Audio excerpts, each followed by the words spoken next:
Very good afternoon to each one of you. On behalf of the Bangalore Chamber of Industry and Commerce, we welcome each one of you to this webinar on mental health and well-being during COVID-19. In time like this, we need to stay connected and stay positive. This session is being organized under the aegis of CSR Expert Committee of BCIC. We like to specially thank Ms. Lavanya, Chairperson of the CSR Expert Committee of BCIC and Vice President Finance Zuwami for curating this session for the benefit of our members at this crucial period. For today's session, we had Dr. K. Sudhakar, Honorable Minister for Medical Education, Government of Karnataka, and also part of the COVID response team for Karnataka. He was supposed to deliver the keynote address, but due to his sudden call from CM's office, he couldn't join the session. Instead, he has deputed Dr. M.K. Sudarshan, Chairman COVID-19 Technical Advisory Committee, Government of Karnataka. So he will share the government's perspective shortly.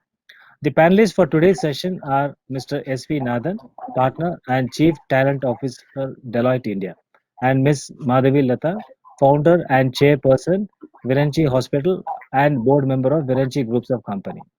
The session will be moderated by Ms. Lavanya, Chairperson of CSR Expert Committee, BCIC. On behalf of BCIC, we express our sincere thanks to Mr. S.V. Nathan and Ms. Madhavi for accepting our invitation to address on this important subject. We also like to acknowledge and thank Fragoman for supporting today's virtual panel discussion. We also like to thank all the participants for joining today's session. We request all of you to kindly mute your mic and webcam option. This will enhance and keep the bandwidth strong as well as avoid any disturbance in the background. Please post your questions in the chat box only. Also be viewing the chat box for any specific instruction given by the organizer from time to time. The panelists will respond to the question during the session, and in case time do not permit, we shall share the queries to the panelists and shall revert back to you accordingly. Kindly note the organizers will be disconnecting those participants who switch on their mic or webcam despite of our frequent request. May I now invite our President, Mr. Devesh Agrawal, to do the welcome address and later hand over to Ms. Lavanya to moderate the session. Thank you all once again. So over to you, sir. Good afternoon, everybody. And firstly, let me thank Ms. Lavanya Pasicha. She has done a fantastic job this year as chairperson of the CSR committee. At the beginning of the year, she took up my request to handle this committee with aplomb. She took up the challenge and she has really delivered. The topic of mental health is extremely important. Earlier, the Women's Empowerment Committee had focused on domestic violence, which again, in part, is being driven by this lockdown. And mental health, depression, etc., are diseases that are not so readily visible. And I think this topic deserves very urgent attention and deep introspection. I want to thank Ms. Madhavi. I want to thank Mr. Nathan and, of course, Dr. Sudarshan, if he has joined now, for sparing their valuable time. We look forward to learning a lot from you. I want to thank the sponsor as well as each participant for taking the time to participate today. Thank you, and I wish the program a lot of success. Over to you, Lavanya. Thank you, President. On behalf of the Bangalore Chamber, I welcome all the people to today's session.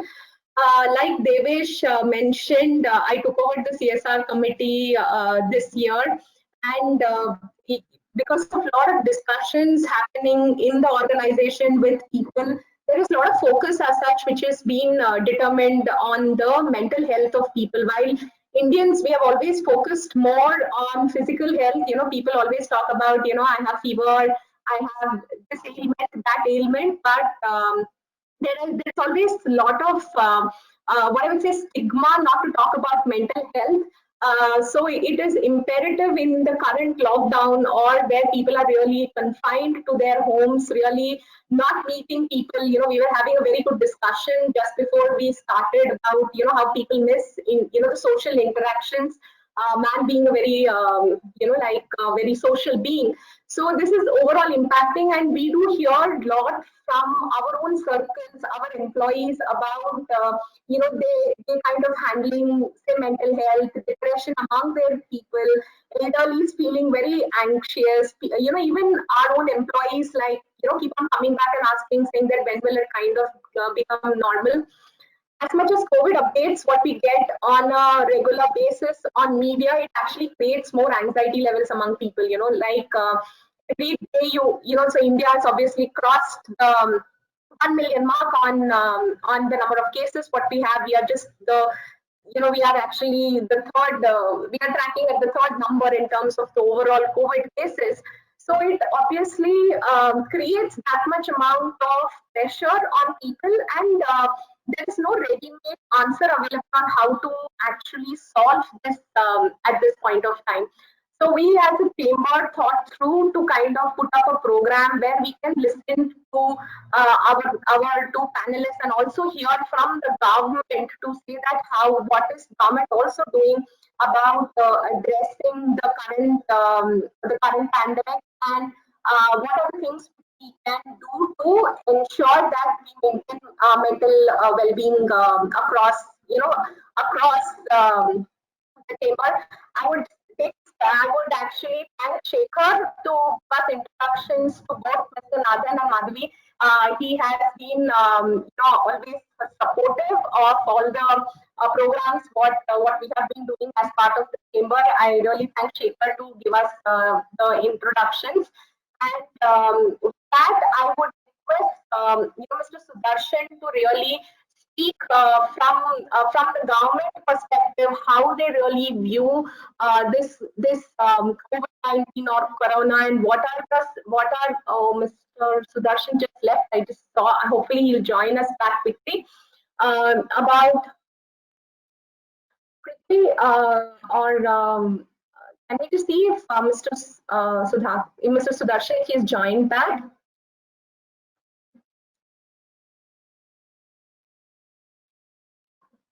Lavanya, you continue. I think they're having continue. some technical issues. As soon as he joins, we'll engage with him. I think let's keep the program rolling if that's okay with you. Rolling. Sure. Okay, sure. So in that case, I will welcome Mr. Nathan. So Prithvi just gave us an introduction. He's a partner and chief talent officer of Deloitte India. He's part of the India leadership team and serves as the talent and serves on the talent executive leadership team of Deloitte Asia Pacific. He's a behavioral specialist in sensitivity training, and he has got various awards from XLRI by his alma mater. He serves also as the chairman of the Sumedas, a non-profit education and research body devoted to the organization development. He's also served on the board of the National HR Development Network as its national secretary. He's an avid reader and a regular blogger. We welcome you, sir, and we would want to hear your thoughts on the current program and what you think more from a corporate perspective, and how you see this as impacting the mental well-being of people. So we have Mr. Sudarshan who's come back. So Mr. Sudarshan, is everything working well at your end? So we just introduced Mr. Nathan. Are you okay to deliver your address?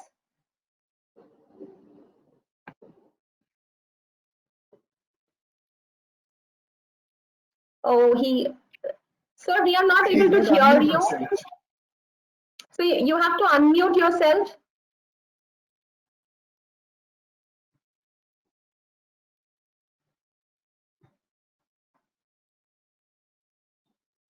Okay, Mr. Nathan, I think so we will hear you. We will reach out to him separately, and then we would want to hear from Madam also. So I will introduce Madam also, Ms. Madhavi, who's also there as part of our session. She the second panelist.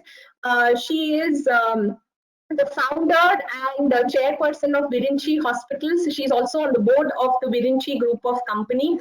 She's very active on social service, and she's trustee of Vishwananda Foundation and Lopamudra Charitable Trust, and has taken up several social and philanthropic activities.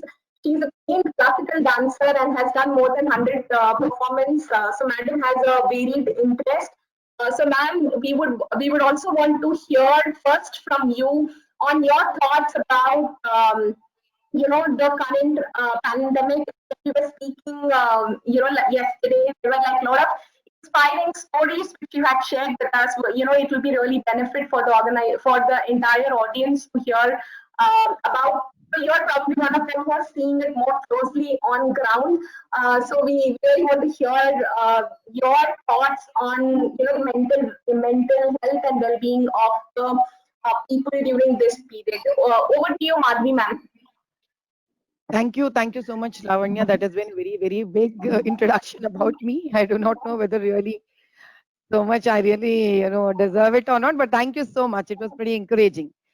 I would want to, my name is Madhavi Lata. Good evening. And I would not want to talk much about the negative side of the pandemic because we all have been stressed so much looking at, hearing to it in the WhatsApp and the news and everything. The whole session, I believe, is to how would we pull out people from the stress of pandemic.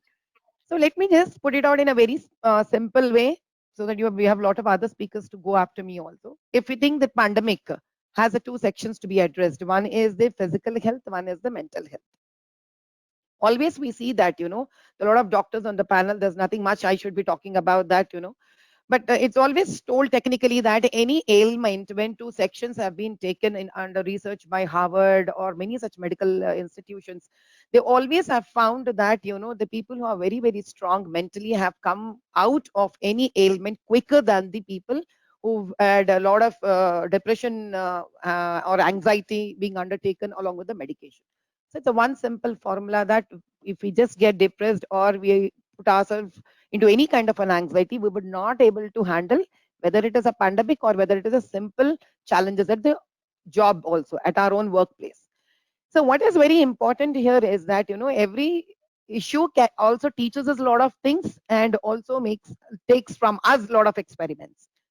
So in here, if we have to think about the physical health, we almost have been treating, if I'm not wrong, in the last 30 days, we have aggressively have taken under the leadership of Dr. Srinivasa Samavedangaru, who is our medical director and is also a critical care head, is one of the very eminent personalities in the country also. So after some 800 of cases we have admitted and which is still on, that we have learned here is that the pandemic shows up like a fever. Then it goes mildly onto cold, cough, and kind of congestion in the lungs. But what I've observed is that they ask for the home quarantine. But as I have started observing this as a layman's perspective, because that is more easy for any one of you to understand, because I will talk very less technically, I would want to talk more as in a practical, logical language. That I have observed continuously is that, like once you quarantine yourself, you only are thinking that, it would go away with a light fever or cold or whatever it is. But if I'm not wrong, it is not as simple as that. It actually goes into affect the blood vessels. And because of which, once we quarantine to 7 to 8 days at home, we would not know how it has actually got into and ventured into the entire system of the body. So it is very, very important that once we feel to ourselves that, like we are into the initial symptoms of cold, cough, and fever, which is not subsiding for 1 or 2 days.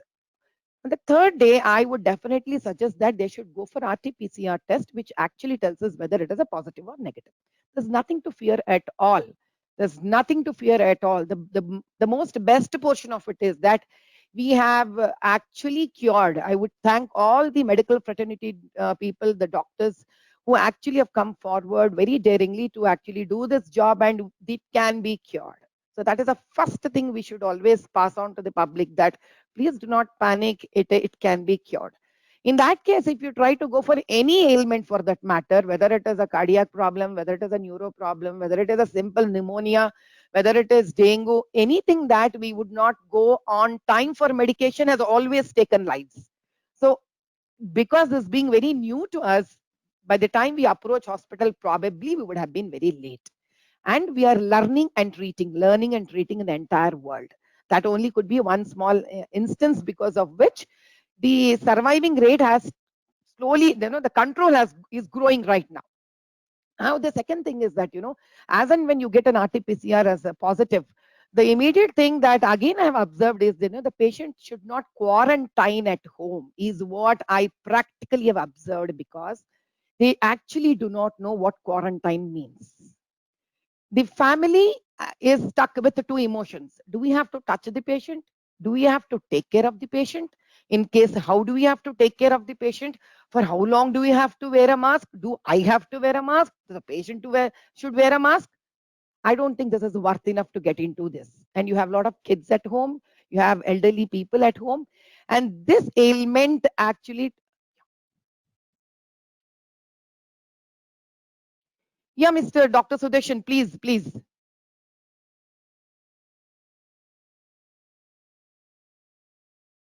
Actually, we are not able to hear you, Dr. Sudarshan ji. Can you just increase the volume, please?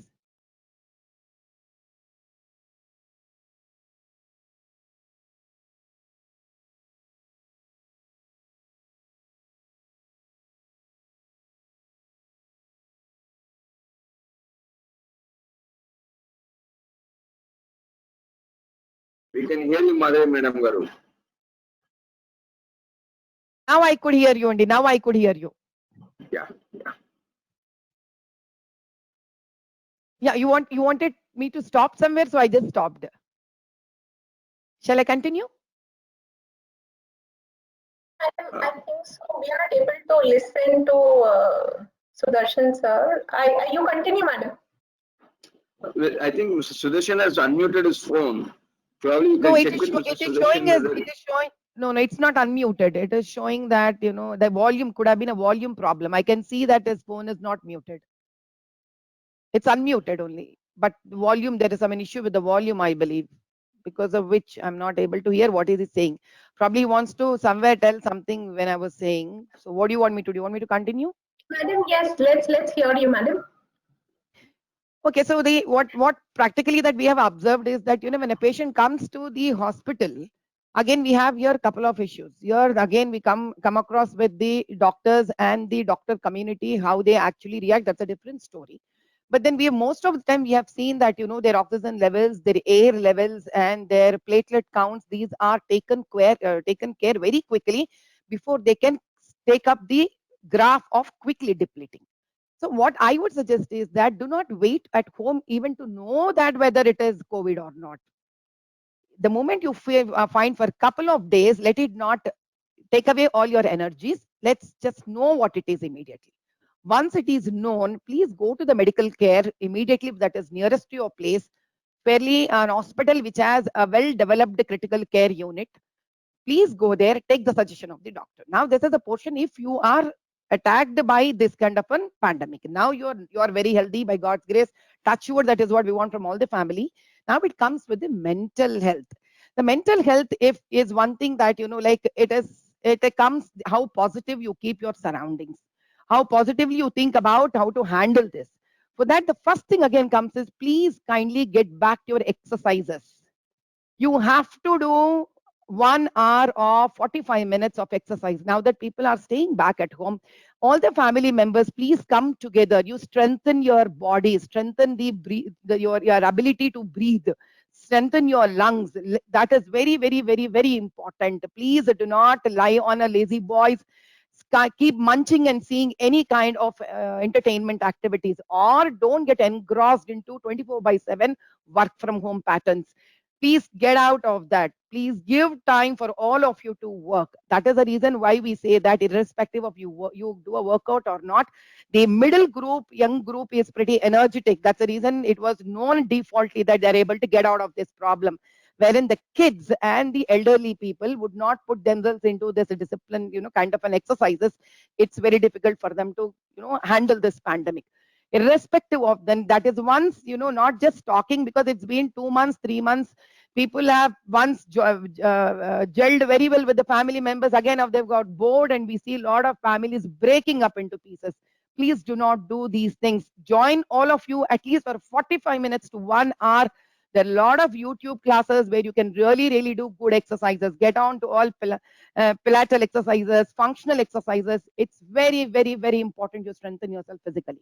Now, coming up to the second thing is that, while you're doing all these things, you have to be very clear that how do you educate your workers at home. The assistants, the maids, please see that, you educate them properly. They are the most ignorant section of the community. Please do educate them. Don't behave towards them in a way that, they are the people who are going to give you the disease, which is in a way partially true, but you need to educate them, because without them, our lives don't go forward also. So they have to be taught how to, sanitize themselves. If possible, give them a kind of a gown to be worn. See, one of my friends suddenly asked, what do I have give? Then I said, you one of your good nighties which are properly washed, sanitized, let her wear it above it. So when they come from outside, they can't take a shower at your place.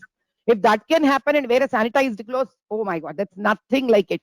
But if you cannot do that, please give them a PP kit, which they can wear on over them, so that they are not letting the infection that is on their clothes to get out. Second thing is, help them to sanitize their hands as frequently as possible. The simple way is, whenever you buy any kind of a milk covers or anything, put a bucket with a water, with a surf in that, dump everything into that and take it back. Don't touch with your hands directly any kind of a material. These are little tedious, but you have to teach the discipline to the entire family. You have to distribute work. Work distribution is very important. In the women of the family has to come forward for this, explain it to the husband or to whoever is the man in the family. Take the children's help. This is now that we not only have got time to sit, to talk, chat, eat together, but we have now in the time to teach discipline also. And all of us have to share the discipline part of the house very much. Now, after that, how this goes in this way, that we also have to ensure that, like if at all we want to go out, the first thing I would suggest is, rather than going to places where we do not know who they are, we have to start with the family get-togethers or the colony get-togethers, because we know them.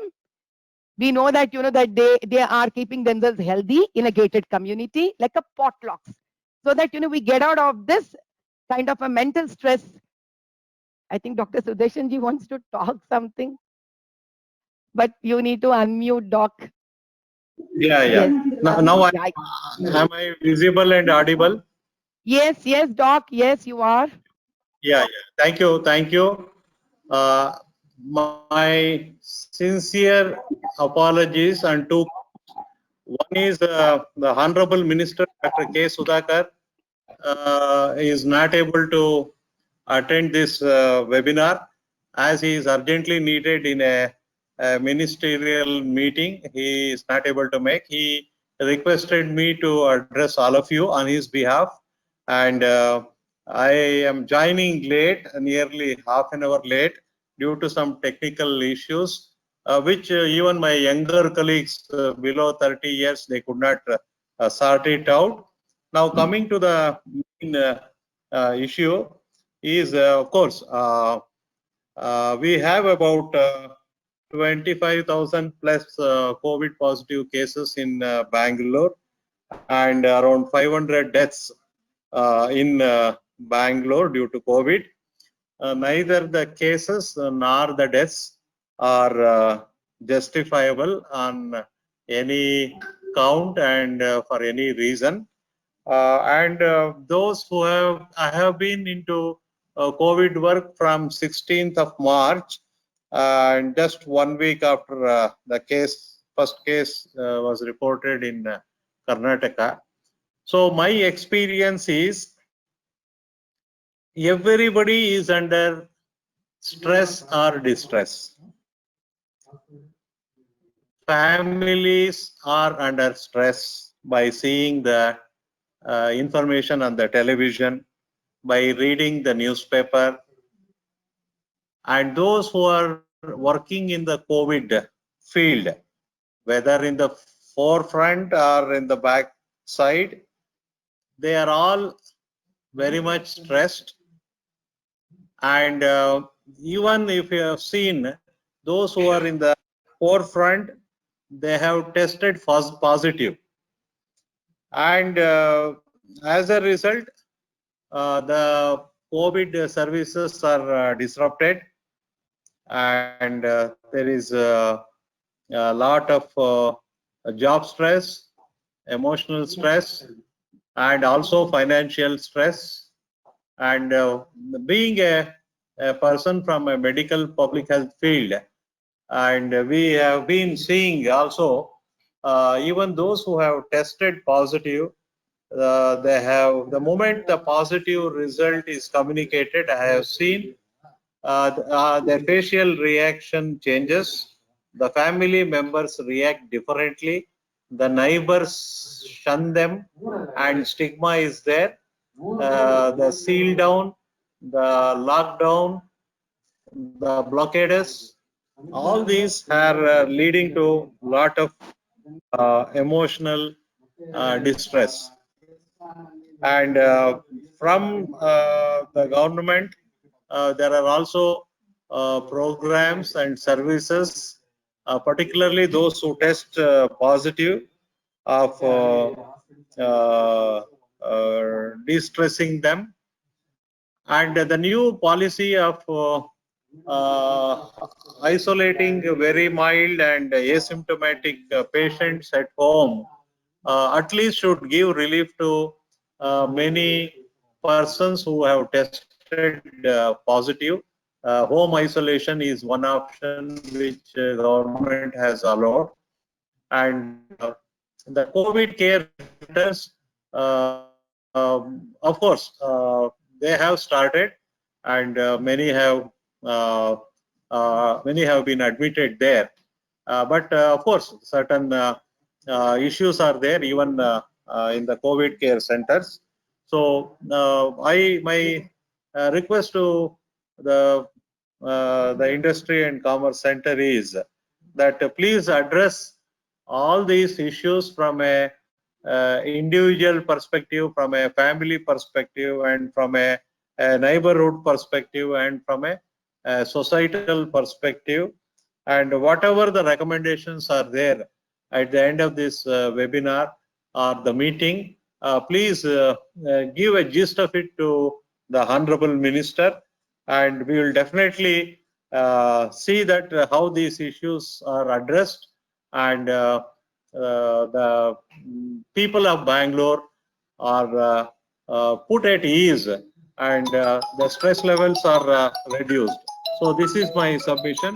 I wish the meeting all success, and if you all say okay, then I will move on to another meeting. Thank you very much, and have a nice afternoon. Thank you. Thank you, Mr. Sudarshan.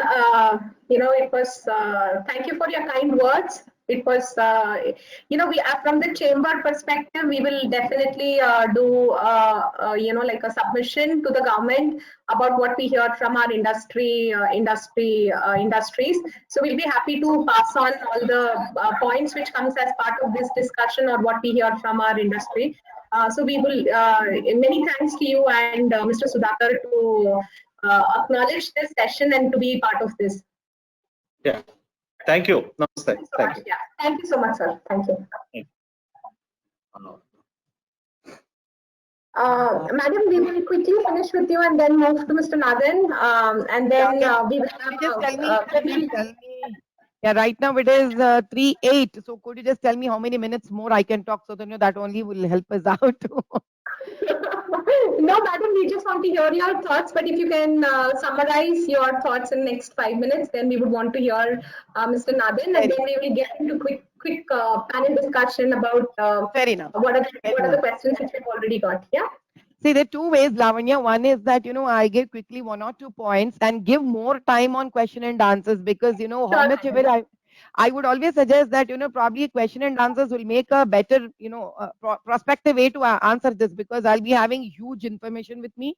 Yes. And then their questions actually can help out to take out information. So I will just talk under 2-3 minutes to wind off. Sure, madam. And question sessions, if it is long, I think that would be of more useful for the listeners rather than, like, because I wouldn't know. I'll see so much around, and what goes is specifically for them would be very difficult for me. So I'll just wind off another couple of minutes. So what I was basically trying to tell is that, which any case now I'm going to get in the form of questions also from Lavanya. But otherwise, this is what I've observed, that, like, the pandemic is not going, we need to handle it very smartly. It's not as strong as it's been projected. Yes, it is very tricky. We need to be smart. There are the ways. I'll tell you how we need to actually get out of this. For one simple reason, you may ask that, being a chairperson or whatever you are to the Virinchi hospitals, you haven't gone, so how would you know is the first question. So first I need to tell in one line for 2 minutes that why you people should think me am eligible to answer your questions. Is just a designation doesn't make me eligible to answer any of your questions. I have to earn it. So all my medical staff, irrespective, medical and non-medical and paramedical, everybody were not ready to actually treat these people. I have gone thrice in last 4 days or 1 week. I have gone 3 to 4 times to all COVID admitted patients. I spoke to them. I've given shake hand to them. With my own COVID Ayamma, I hugged her. I sat with her. I talked to her.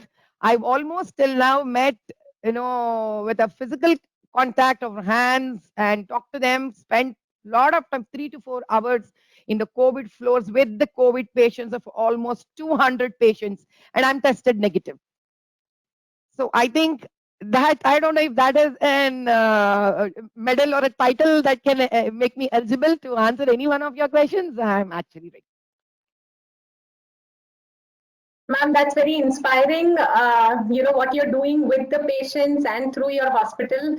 It's commendable. I know most of us feel quite scared even to kind of talk to a person who's probably tested positive, but it's quite encouraging to hear that it is as normal as any disease, and it can kind of get cured. Absolutely. Yes. Thank you so much. So over you, Mr. Nathan, we just want to hear you about how corporates are really reacting to the current situation. What are the best practices which you are kind of seeing to kind of keep both the companies and their employees, emotionally stable or at a good health? And in yesterday's discussion, we heard a lot of things what you're doing in Deloitte also. So we would be more than happy to kind of hear your initial thoughts before we get into the panel discussion. Sure. Good afternoon, everybody. Such a pleasure being in the midst of all of you. And thank you, Ms. Madhavi, for saying what you did. I think what is inspiring is the fact that you're going out to patients, spending time with them, and even that 1 minute that you spend at each of those beds makes a huge impact on them, because psychologically, and this is something that got referred to in our conversation, we are all social animals, and all we want is a little bit of, as they say, lift karade. That lift karade is not about platitudes, it's about being present at that spot, and you lead by example. Thank you so much. What I'll share with you is, taking off from what has been said earlier, we are really looking at 3 things. Human beings can't function without contact with others. And part of this, as the virus is we find that it is agnostic. Older people get it, younger people get it, anybody does. We just have to make sure that we address the 3 elements that this virus has touched upon. 2 of them has been spoken about. One is the physical, the other one is mental. The third one got alluded to by Dr. Sudarshan, is the one which is about financial. Both physical and financial will affect the mental. The mental is the one which is difficult because it's not visible, it's not obvious, and it is the unknown. And there is a grief which is residing in somebody. And how do you really understand that? Organizations are not very good at understanding grief. They don't even understand people very well. They understand outcomes. They understand what it is that we should do, but you cannot generalize it, because a person is a one-to-one. So what we have done is we have said, let's take a look at what is the common denominator which cuts across everybody. One, the simple act of keeping in touch. So what we do is we use technology to our advantage to keep in touch with our teams. There is regular virtual team huddles and asking that simple question, are you okay? Showing the human side. This is what we encourage our people to do. This is something which is not really resident in any one organization. There are hundreds of people who do it. And I think showing the human side, and something that Dr. Madhavi, you spoke about, again shows the human side. This is very important. It's also very important to be clear, simple, honest. Acknowledge to people that these are difficult times and this is how we can help you. We oftentimes ask people to take time for themselves. Organizations, we find people pack too much into a day. In a 9-hour work, which is normal, by the way, nobody works 9 hours, they actually work much more than that. There's always that coffee corner conversation that happens. You walk across to somebody's desk, you call up somebody. All this used to happen so regularly, but in a very staccato kind of way that we are working today, we don't make time for ourselves. That is important for us. We need to practice gratitude and kindness, and we are slowly trying to get people to identify things that one is grateful for and share them with others. Let people know this is what I find good in you. And it takes a lot to do that. In somebody's time of trouble, calling them up, spending time with them, practicing mindfulness, both unto themselves and to others. Those are the kinds of things that we are doing. Well, let's say at a structural level, what we have done is we have a COVID response team and there is a helpline. This helpline is 24/7. It'll get in touch with every single hospital and provide help either to a member or the person's family, and making sure that the employee is covered at all times. There is a leadership commitment, and that goes in, and that's what we assure our people. We also give them resources and toolkits. People must know who they should approach, medical insurance support, and of course we have increased the COVID cover for our people, virtual meetings, getting people to know that you have your kit which will work, reimbursing them for their internet. Those are all the stuff around structural. So I'll move away from that.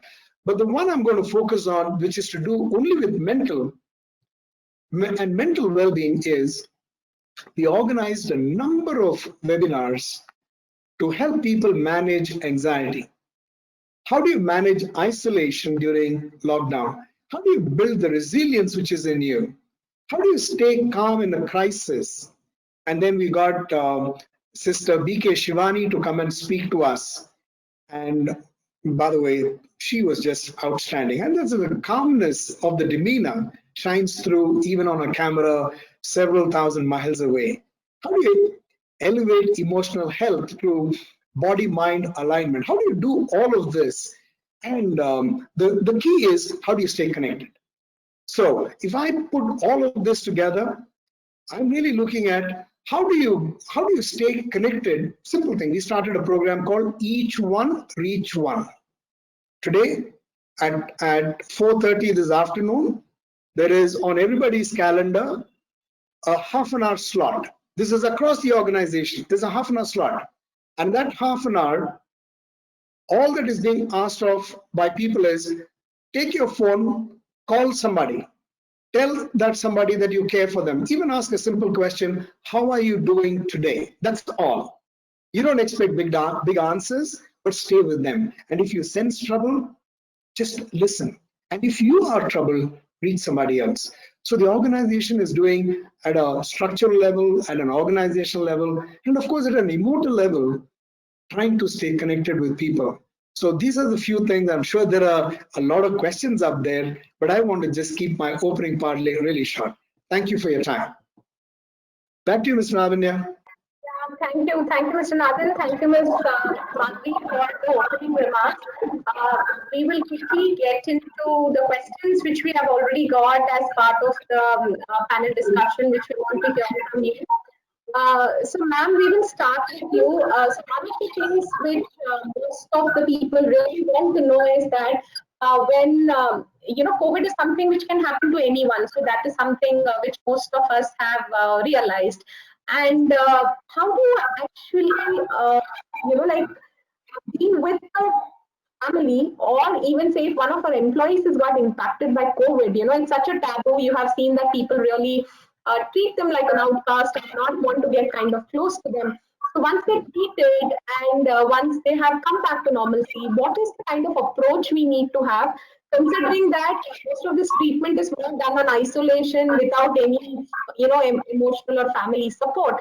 What is that as normal human beings? How should we kind of approach that? Is one of the questions, one of the foremost questions which we have got on this. Okay, before really talking about this COVID as an issue, I would tell previously, ages back, we had HIV. There was so much of noise about it. Now it has become such a common thing. So all of us have to know that, time eventually makes everything very simple and common, and we get used to it to live. So the running time only is it's pretty anxiety. We are building a lot of anxiety out of this. So the first thing that if any one of us, I would not want to take anybody else's name because I would want to take it on if any one of us, well, I'll make it more generalized, the terminology. So any one of us is hit by COVID. The first thing, there are two components in this. The person who got hit with the COVID, the family who is traveling along with the person. Both of them have to first think that it is very important that both are important here. No one single group is important here. The person who is already hit with the COVID should have a consciousness that, he mentally stabilizes himself to think that it should not spread out to another person in the family. So the other person, the rest of the family should think that, like we need him back into the family. So that actually proves the kind of bond they actually built for themselves all these years between them, which is very important. The second thing which is very important is when you isolate a person, that person cannot wear a mask because he's already in a breathless state or his oxygen levels have depleted when compared to a healthy person. It always need not be that he would have got depleted, but there are fair chances that that person is weaker than the rest of the family. First, keep all the elders away from the person. Keep all kids away from the person. We usually have an issue with the kids at home that, that we pamper them when it is not required, and we actually scold them also when not required. These are the times when we have to be categorically strict with the children. Keep them away from them. And the elders, they give a lot of suggestions during this time. Do not take their suggestions at this time. Sorry, I'm very, very straightforward on this. All our, apologies, and then our blessings will be there with us, but then this is not the time. Then they have to give us suggestions and we have to follow, please. So they have to be taken out of the picture. Kids have to be taken out of the picture. The assistants or maids who are in the family who come and work, keep them away from this because they're the people who create a lot of chaos with emotions. Now, the stable person or the head of the family, whoever is in the age group of between 28, 29, they are the people who are very strong actually. To the 35, 40 age group, somebody is there. Please always keep in at your house something like this. That is the reason why I was carrying along with me the simple decathlon, snorkeling, the face thing. This, it comes in a different sizes. It comes in SM and ML. You have to, like for the breathing, you have two sections here, which you can have an HEPA filter into this. Those details I'll send it to Lavanya, which she can actually send to everybody. I'll send a small video how this can be done. Please keep, please keep 2 of such things at home.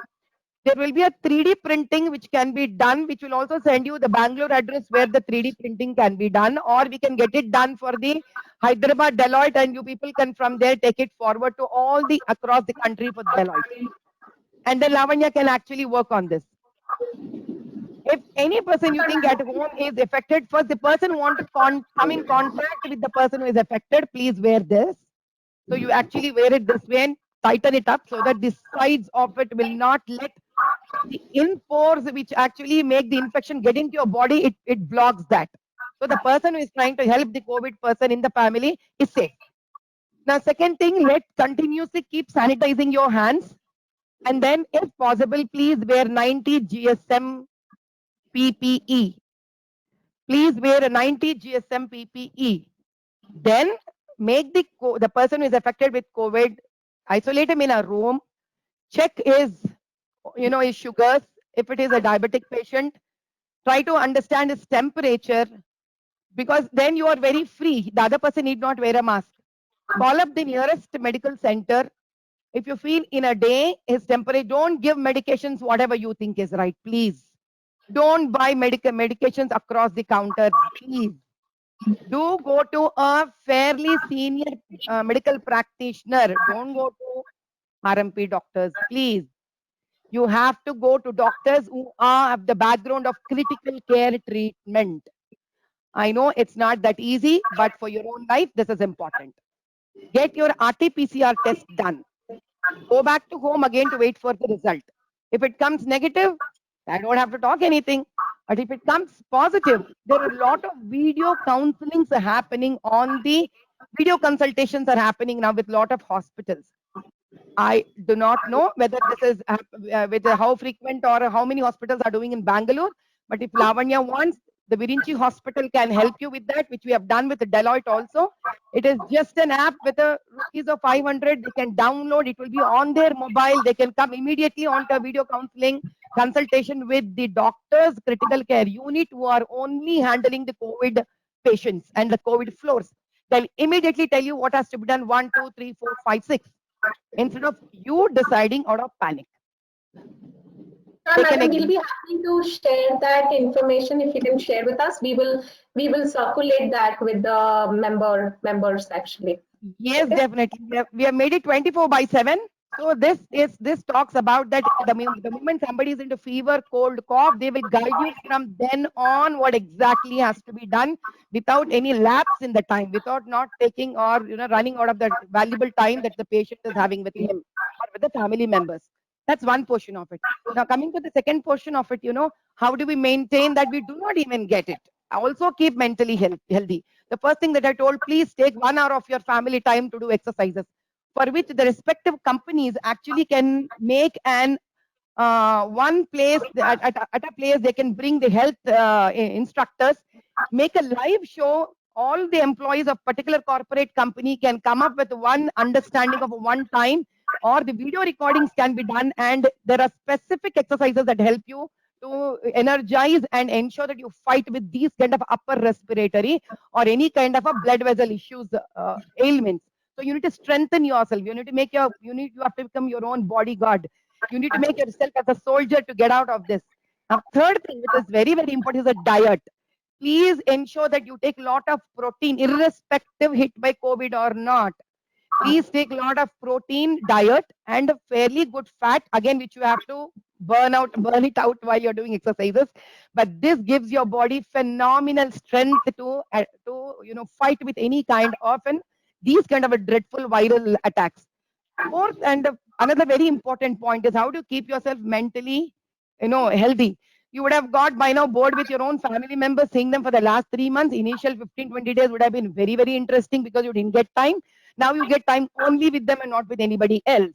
Now the best way to do it, instead of going to malls, instead of going to restaurants, picking up the problem, please start having potluck get-togethers with your own family members, aunts, uncles, so that they're all very, very careful right now. You know how careful they are. In a gated community, you all know how you are. First, get out to meet your own known, trusted people. That is very, very, very important. That is how slowly we socialize ourselves and start learning how to live with the COVID. For example, I'll tell you one small example. I actually do almost 1 hour of very, very, high-end exercises because I have to go to hospital and live literally between my COVID people. So I started doing I'm back to my exercise routine. That the most surprising thing is 2 trainers come to my home. 1 trainer is positive COVID. The other trainer is, they both are brothers. The other trainer also got mildly attacked with it. I waited for 4 or 5 days and I thought, but I need to learn to live with this life, right? Because I go into the hospital, I can't get over this situation. I made the trainer come back for my training. So now what I ensure is, because I am doing exercises, I can't wear a mask. I ensure my trainer wears a mask and is maintaining a social distance. So these things, we cannot run away from a problem. We need to figure out solution for a problem. So for this, because I've already been into the hospital and I'm like, today got used to that, how to handle it. What is very important is, please ensure that you come out to meet your own first trusted friends or family members in a secured environment. That will first ease you. Ma'am, so looks like you are inspiring us to say that this is here to stay and how we need to really move forward on it. Okay. Exactly. So the mask, so the SMS, what people really talk about, the social distancing, mask and sanitization is something which is going to stay. So I just want to go to Mr. Nathan to really ask him, since we are hearing from ma'am that this is here to stay, and whether it is work from home or the new way of working which has really emerged. So what are the other trends you really think will come in the near future, which you will see from a corporate perspective? So are there any trends which you're tracking, or apart from work from home, there might be opportunities to not really relocate, but probably have people work from where they are. So are you really seeing a lot of people, like going back to their roots or to their natives and still kind of figuring out? So what are those trends you're really seeing from a corporate perspective? Lavanya, Ms. Lavanya, that's a great question. There are 2 or 3 trends that we are seeing. The number one trend that we are seeing is people are starting to be more health conscious. We've never seen this before. Earlier, it was always asking people and trying to push people to say, you need to stay healthy. And that was more like a pontification at the pulpit. Today, we don't have to do that. People are wanting to get into our yoga classes. People want to get into your Zumba classes. People want to get into your nutrition classes. So we are seeing a very, very distinct set of people who are very keen on, they're also forming a lot of WhatsApp groups amongst themselves. And each one is saying, I did this and I did that, and they're doing 4 exercises and calisthenics and so on. So on the health front, there is a lot of consciousness that has come in, which is a very positive sign. So that's number one.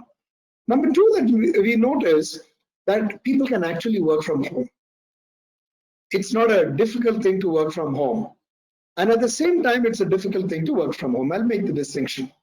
It's difficult to work from home when you have to be staying in a place where there are demands of that space by others. So how do you make sure that you make space for yourself and you're able to work well in that? We see opportunities where at some stage, by the way, at some stage, organizations will start to look at this phenomenon very carefully and say, do all people have to come to the office? We are seeing that trend. So organizations may take a call to say, at a service level, if people have to render service at the point of service, then they need to come to the office. Otherwise, they can work from home. So I see that distinction happen. We might just end up at, pardon me, anywhere between, say, 30% in the office, 70% at home, or varying degrees, but it is certainly going to be more than 50. So that's the trend that we are seeing. The last one that we are seeing, and which is a very positive sign for us, the industry has been really, really suffering because we don't have enough women in the workforce. There are very rare people like Dr. Madhavi who really run organizations, but we need to be developing our professionals so that many of them who fall off the table when they become a manager because they are now into, they have children and then they don't go anything beyond that, we have an opportunity of using their expertise. By the way, we always find that the women folk that we have are really the backbone of an organization. And I see this as a great opportunity for corporates to tap into the women power that is currently residing at home. Of course, the organizations will have to do a lot to make sure that they feel comfortable doing all that stuff. So I see opportunities galore. I see talent coming back to the workforce. I see a lot of opportunities for people to work from home. Also, many of them don't necessarily have to be in these large cities. You could actually be at a satellite, let's say, town. You don't really have to be in the city. Only when there is a need, you need to be in the city. I'm not saying that you got to be in Banaras to be working in a place out of Bombay. I'm not saying that. By the way, we have a lot of people who are currently from Banaras who are working on projects of Bombay. But I see that as an opportunity as well. But the biggest one that I see, apart from people working from home, is the opportunity of bringing our women back to the workforce. Yeah, I totally agree. So it's kind of going to give a lot of opportunities for women who typically drop out at 3 M's, so-called, marriage, maternity, and that, if there is a medical issue at home. So I think so that will really give opportunities for people to really work from home, and there will be more opportunities which will kind of come specifically from work from home. And really thanks for bringing that up, Mr. Nathan. Also wanted to check one of the things what typically most organizations talk about is how productive are people when they work from home. So I think so productivity issue has been something which is up for discussion throughout this past 3 or 4 months while employees are working from home. As an employee, I feel we have more extension. I can tell you this. I believe our productivity has actually gone up. Our productivity has actually gone up anywhere between 8 to 15%. It's really gone up. And part of that is because we trust our employees. What the COVID has done is it has changed an organization, helped change an organizational culture in a very rapid way. First of all, we have gone digital.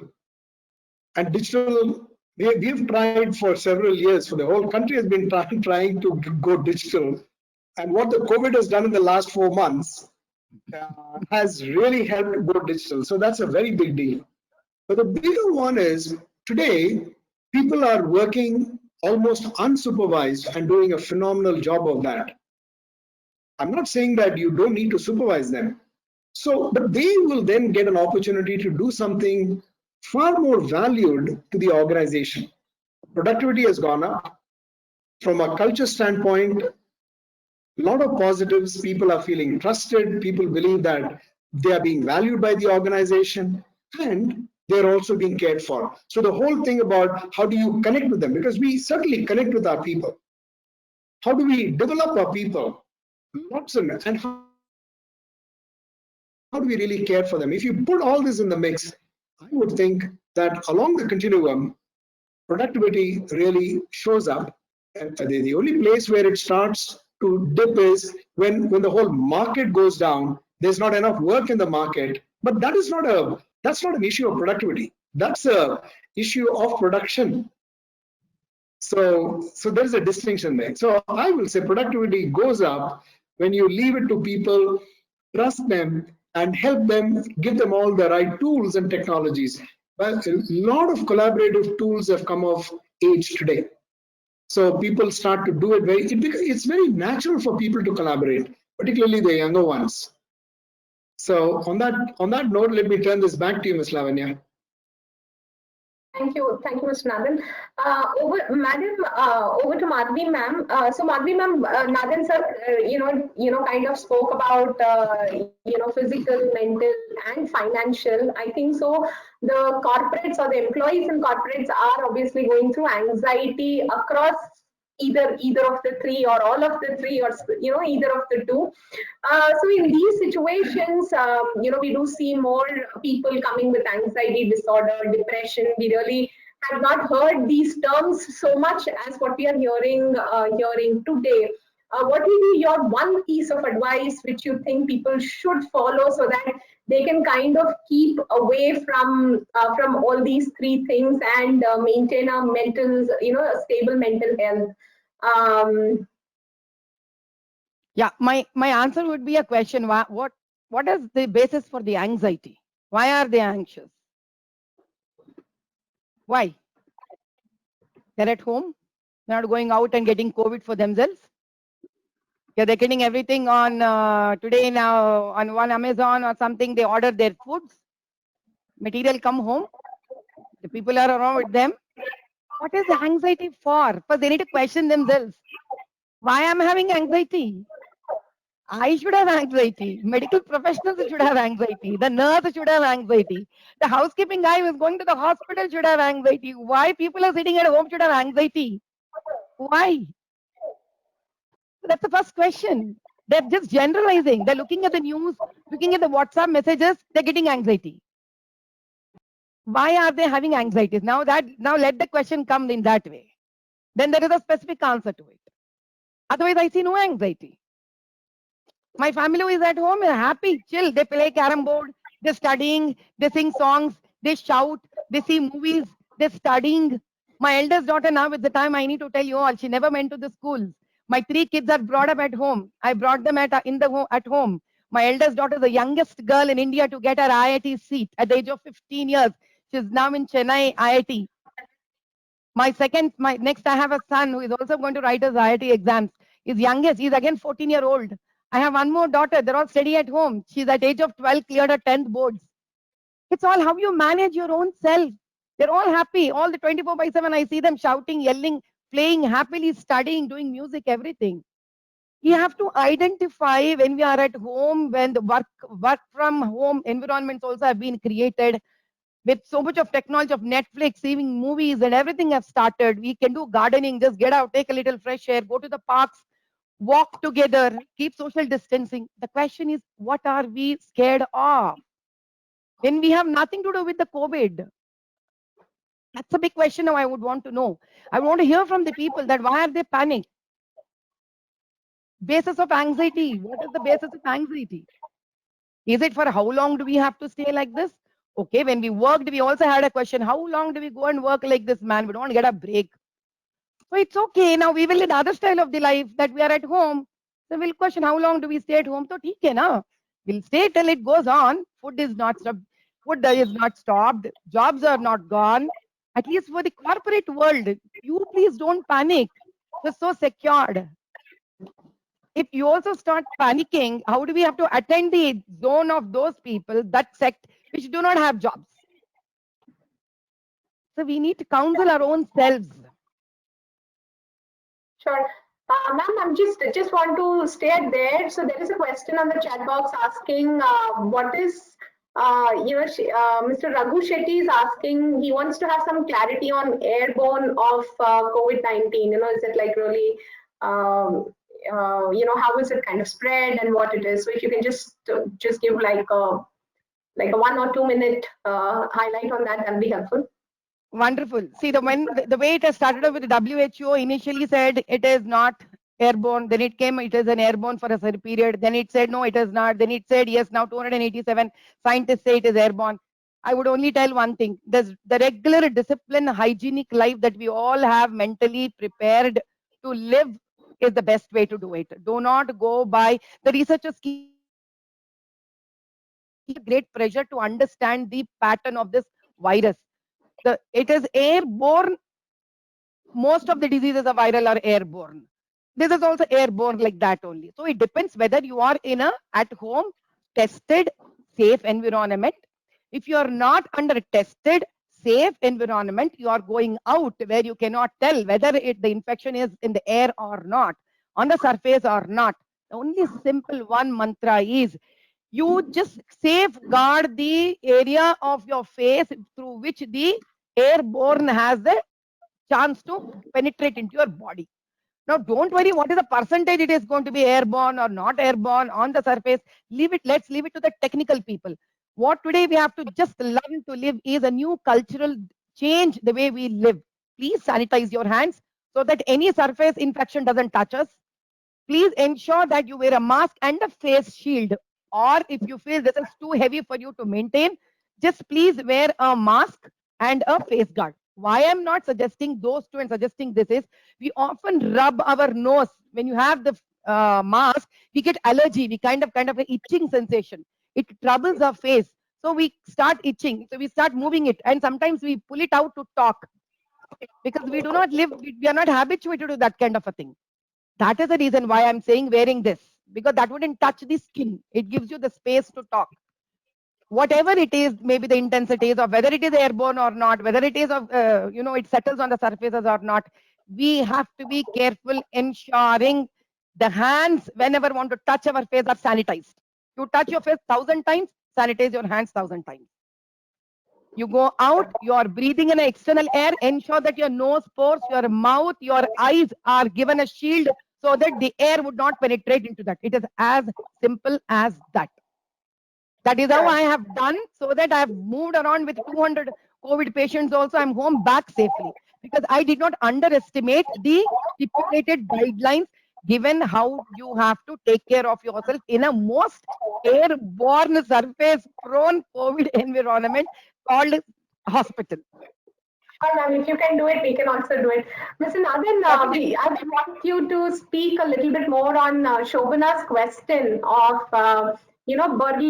blurring work time and personal time. We really want to hear your thoughts. We saw your reply on the chat, but it'll be good to kind of hear you. Of course, certainly. I think one of the most difficult things for us to do is do exactly what Dr. Madhavi just said a few minutes ago, self-discipline. I think, at a time when we asked people to be disciplined, they went one way.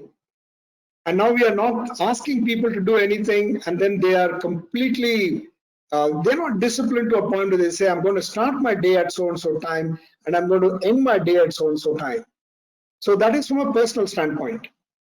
At an organizational standpoint, if you don't respect them, managers don't respect their time and start to give work towards the end of the day or start to eat into a time.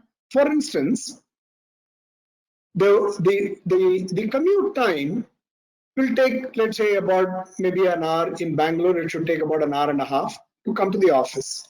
And suppose you land up in the office at 9:30, starting from your house at 8:30. Make sure that you don't have a meeting between 8 and 9:30, because then you're eating into their time. That's not fair.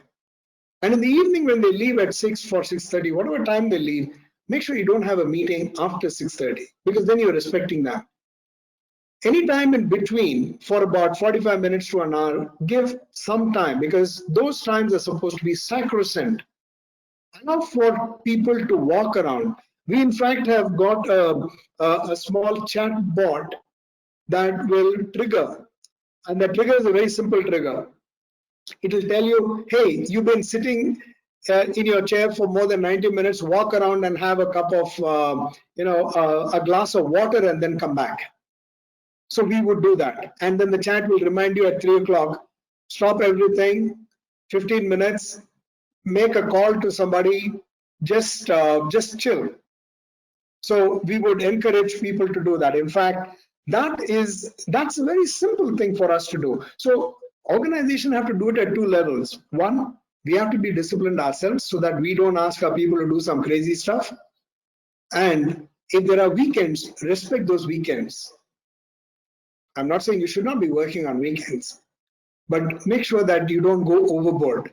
Recognize that if there is a mother and that mother is a working mother, the mother will find time on the weekends to spend time with their children, not with what's happening at work.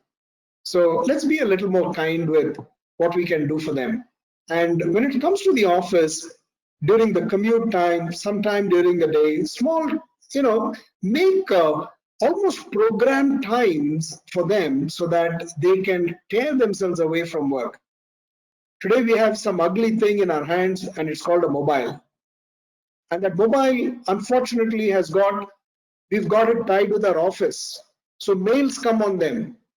So we are so completely glued to it that whether we go here to we will keep looking at our mails, respond to it.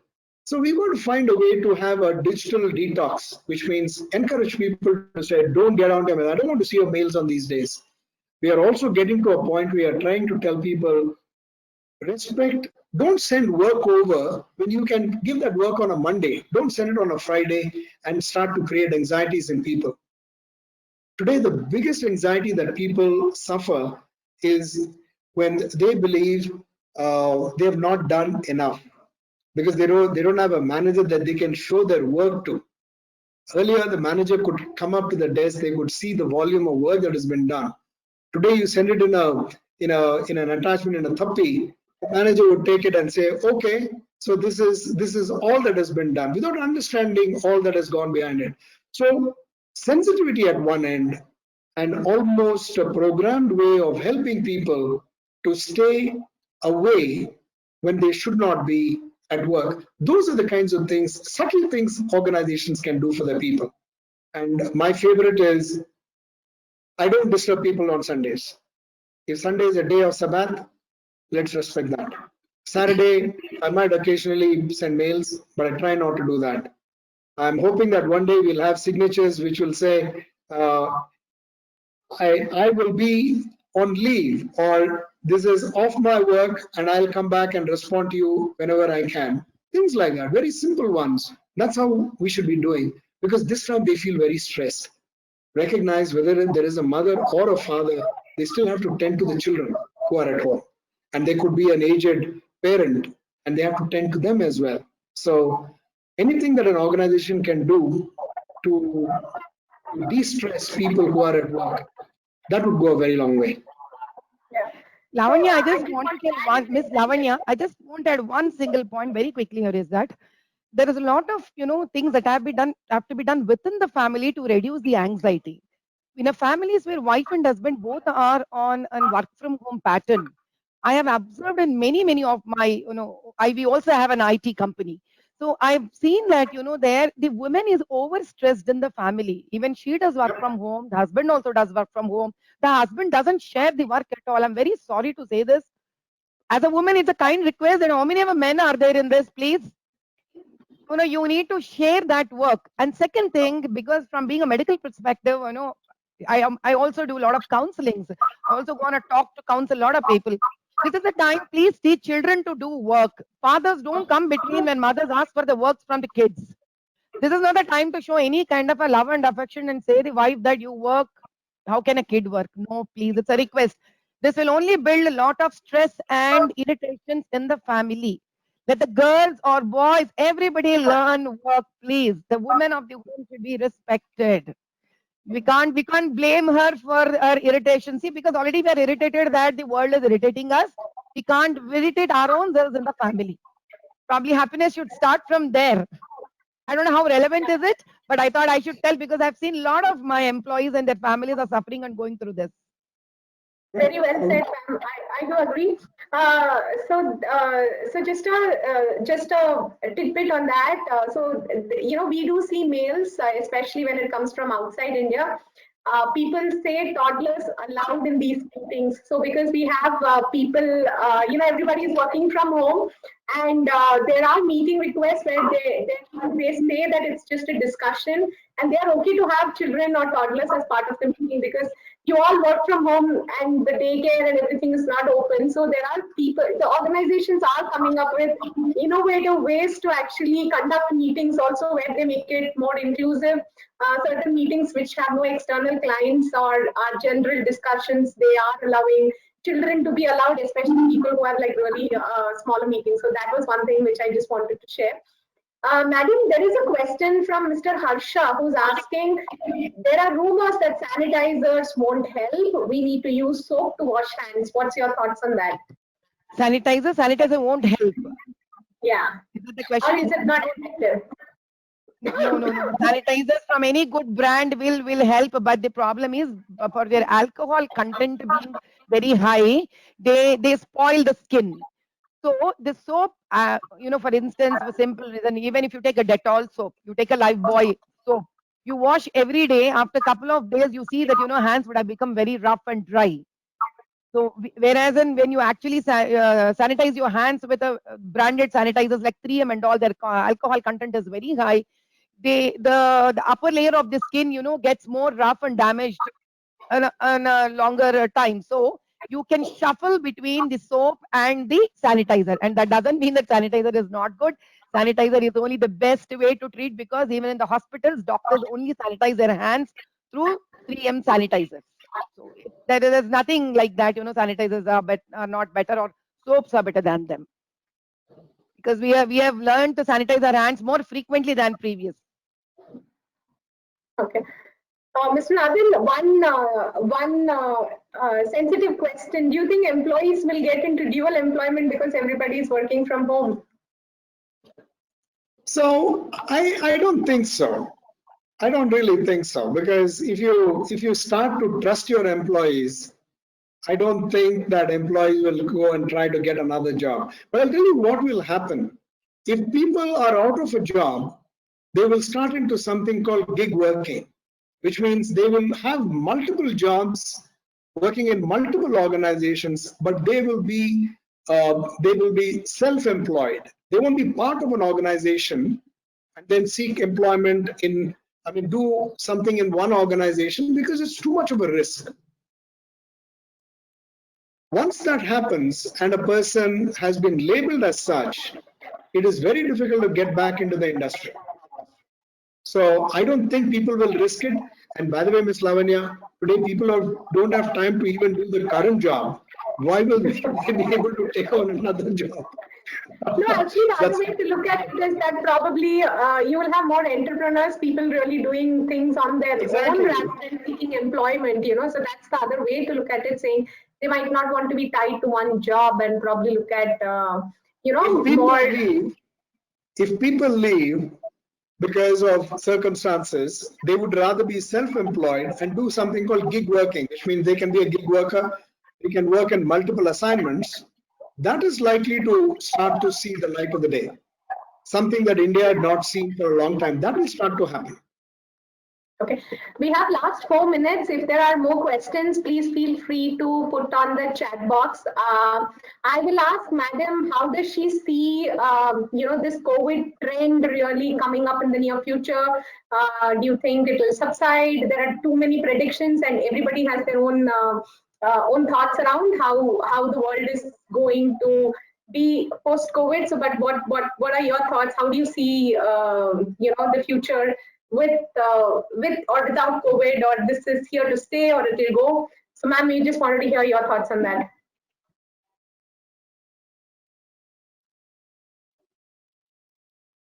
Ma'am, you're on mute, madam. Yeah, before I could jump to the answer for the question given by Mrs. Lavanya, I would tell everybody, whoever is in this, please do a lot of cardiac exercises.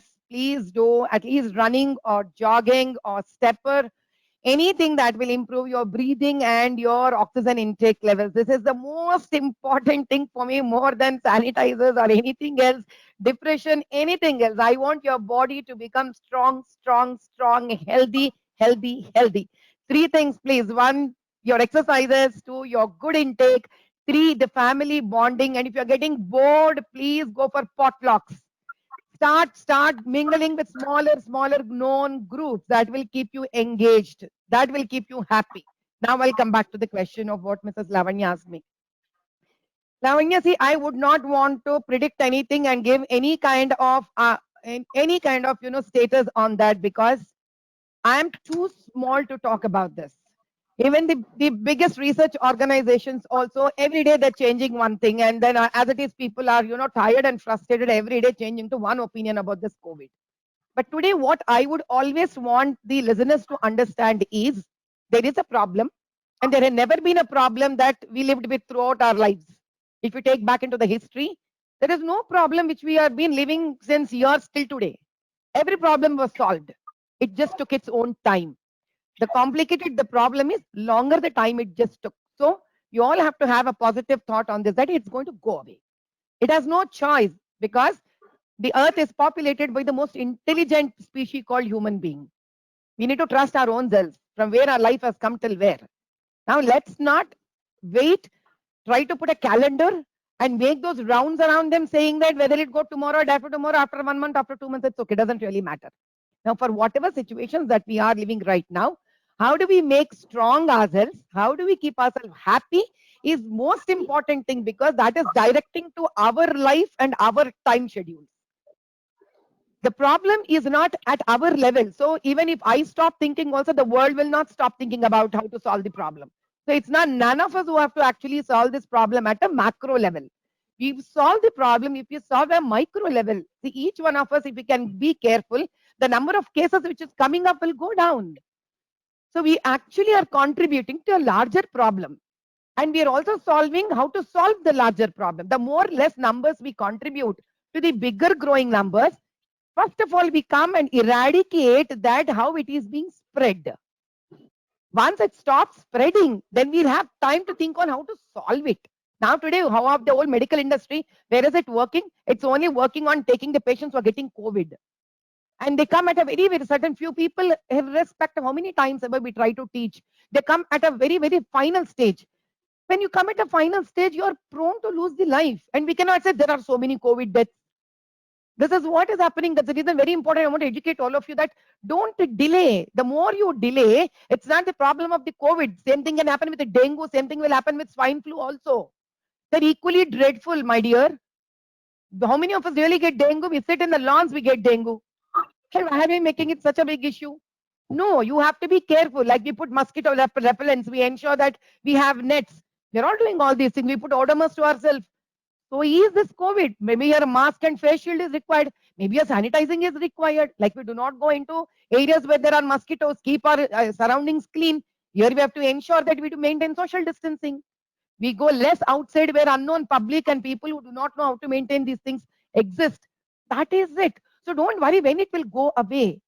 Just don't put your brain onto that. Let's not worry about it. Let's enjoy what time has given to us today. It has given us time to enjoy. It has given us that, bosses not showing bossism over us.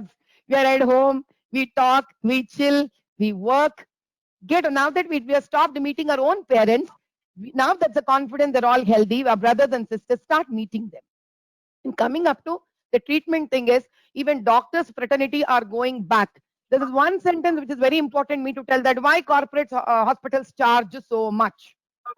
This is the question I really want to answer. Why do they charge so much? We blame government. I don't want to blame government, because for me, government is not something, it's a solid state that exists. We're all government. All of us are government. It's an abstract thing. So I will not never talk against government. That's my policy. But why corporates are charging? I'll tell you my own experience in quickly, maybe in 20, 30 seconds.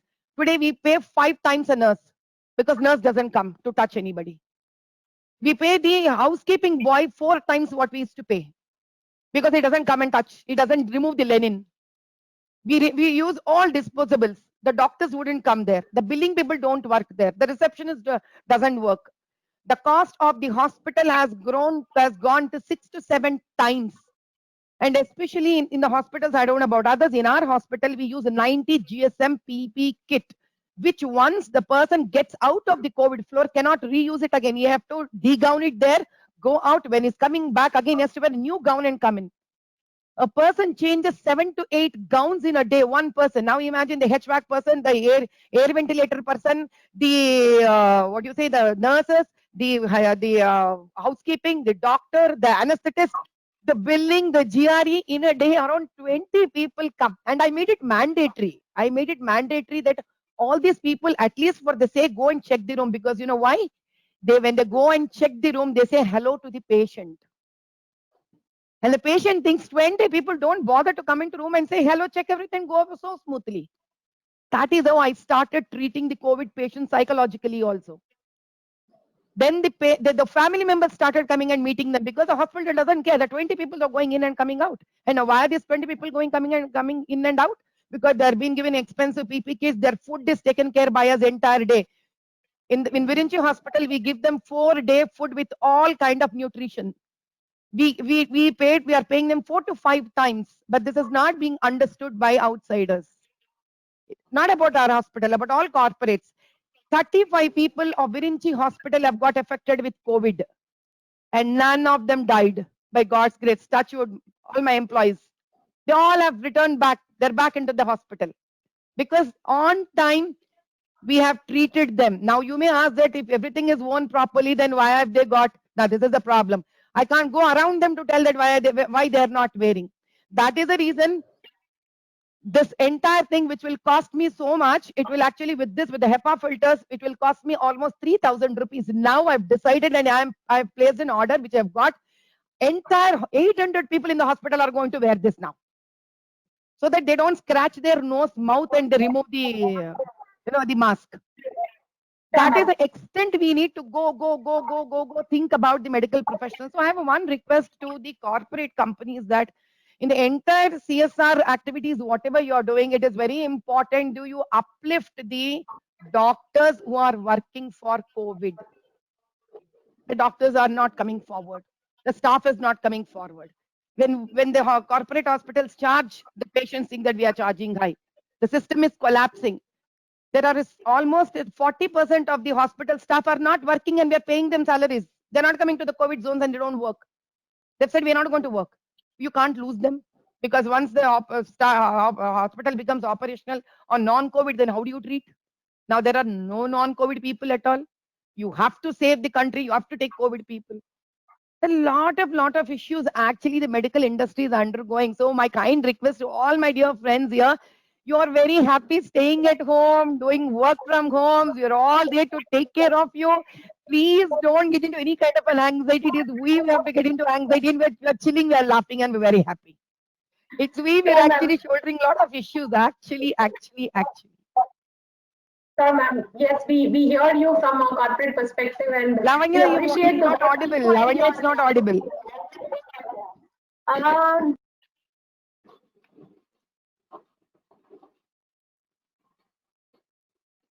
Hello, can you hear me? Yeah, we are able to hear you, Lavanya. Go ahead. Shekhar, can you take? Yeah, I'm able to hear you. Yeah, okay. Okay, good. So any last questions from the audience before we close, and then I request Shekhar to actually give. We can't hear you, Lavanya. There may be some plug-in plus some issue probably. Is everybody else able to hear me? No, Yes. we can't hear you. Can you hear me? Yes, Can we you can hear I hear could you. hear you, Lavanya. I could hear No, you. we can hear you, Lavanya. Okay. Any last questions? Else, Shekhar, I just request you to give vote of thanks, and we will conclude. It's already 5 minutes above the time what we had allocated for the session. Yeah. Okay. Thank you first to Madam Madhavi Garu for accepting our invite and participating in our webinar today. Thank you so much, ma'am, for being with us, sharing your perspective, and giving your thoughts in a different dimension on treating the COVID patients and COVID team. Certainly from a chamber perspective and industry perspective, we value the doctors and the medicals more, and then we'll be happy to support you, ma'am. Thank you so much, ma'am. Ma'am, I'm not able to see what you have written, We ma'am. can't hear you too. It's not audible to me. You can't hear me too. Nathan, are you able to hear me? I Nathan can. and others? I can. Yeah. I think everybody can hear me, ma'am. Probably some problem in your line must be then. Thank you so much, Nathan, for being here. Thanks a lot for participating in it. You've always been a great friend of the BCIC, and thank you so much, Nathan, for being here and sharing your perspective. And I should also thank Dr. Sudarshan, who participated and then who gave his keynote address. And thanks to Lavanya for organizing this fantastic webinar. It's a great one. I hope everybody enjoyed it. And I'm sure we'll have one more webinar, have a different topic with same Nathan and Madhavi and others. We look forward to hearing from you more. Thank you so much for everybody. Thanks a lot. Have a great evening. Thanks, Lavanya, for doing it. Thank you, Nathan. Thanks, Madhavi Garu. Thank you. And thanks, everybody. Thank you so much for taking out time for this session. Thank you.